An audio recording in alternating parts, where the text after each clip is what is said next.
Our strategy is focused on two key goals: putting net debt on a downward trajectory and returning the books to an Obergalex surplus by 2028, for all the reasons I previously laid out. This strategy matters.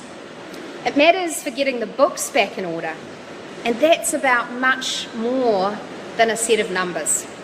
It's about keeping interest rates lower and providing a solid platform for future growth.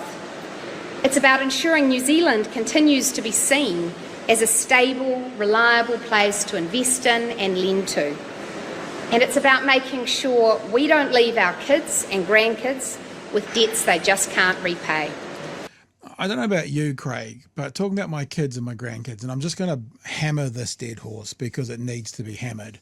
If I won Lotto this weekend and I could afford to buy my future kids and grandkids a house, it's like this government has given all that money away, then got an overdraft to buy the house and then left that overdraft to the kids because they had the ability to not leave debt to our children and grandchildren.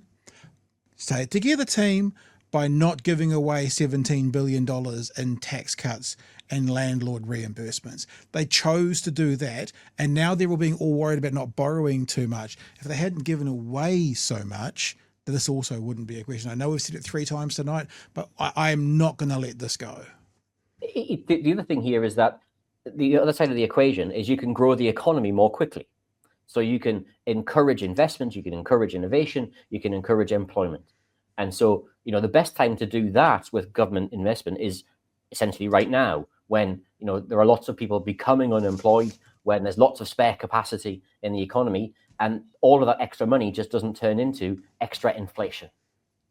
And so when Nicola says we want to encourage growth, we want to encourage New Zealand to be a great place to be, what encourages growth and what encourages New Zealand to be a great place to be for other for companies is infrastructure. They can get their goods to market, that they've got a skilled workforce, that the workforce isn't sick and is looked after in a health service, that when they want to deliver, they have got a great IT system. The electricity market works and doesn't have huge spikes in electricity pricing as we do in New Zealand. That there's a credible platform for consistent investment. Instead, we've just pulled the rug over the past couple of years on pretty much all of that, and then just assume people will turn up because the right side are now in charge. Yeah. And it doesn't work. I know we've kind of sort of covered this off, but I want to do one more thing. Chewie, you'll want to see this as well, because this is from the... Are we recording a new podcast tomorrow, Craig? Is that the plan? Probably. I need to find some time to actually do it. Very good. Because this is a slide that Craig had for the podcast we recorded on Saturday. Now, do you see this top line, Chewie? What does that mean for Budget 2025? The top line says, Budget 2025 has an operating allowance of $2.4 billion. And I'll read this out for the people who are... throw it away. Who are on the audio podcast. So Budget 2025 or 25 has an operating allowance of $2.4 billion. Only it doesn't, because $1.4 billion goes to health. Other pre-commitments, including Pharmac, are $300 million, so that's $1.7 billion. $700 million left. Only we haven't set aside anything for education. Removing that, $100 million. Defence has been promised new money. No money for police to reach targets. No money for regional growth fund. No money for going for growth fund. Funding will only come from cuts. And now, of course, I'm going to say the news that Nicola Willis gave us today was actually the Budget 2025 now has an operating allowance of $1.3 billion. And as you said earlier, $1.4 billion goes to health. Gone. And we're done. At least budget documents will be short. True. But in all seriousness, we can joke about this. What this essentially is saying is we're going to have to cut by billions of new dollars in order to make this work. Now, the question then is, where does that come from? The Crown spends about $125 billion a year. About half of that is pensions, welfare, and other what we call transfer payments. So there's about $60 billion left. About $45 billion of that $60 billion is health and education. So let's assume you're not going to cut that. That means you've got approximately $15 billion left.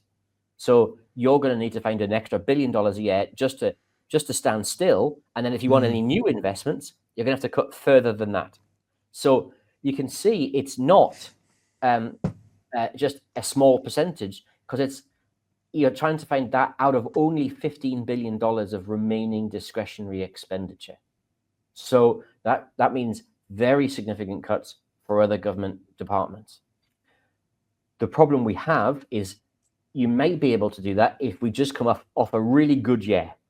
Yep. But we've just come off a year where we've just cut again. So how we get to that place, and again, the timing is really bad. We haven't given departments the space to make those decisions. We haven't talked to the public about what that's likely to mean for services, which ones are going to get cut, how they're going to manage, how all of the non-government organizations who work with government in communities, how they're going to react and how they're going to manage the delivery of their services, like the Salvation Army, like Downtown City Mission. So there's all of these problems just spell chaos at the budget.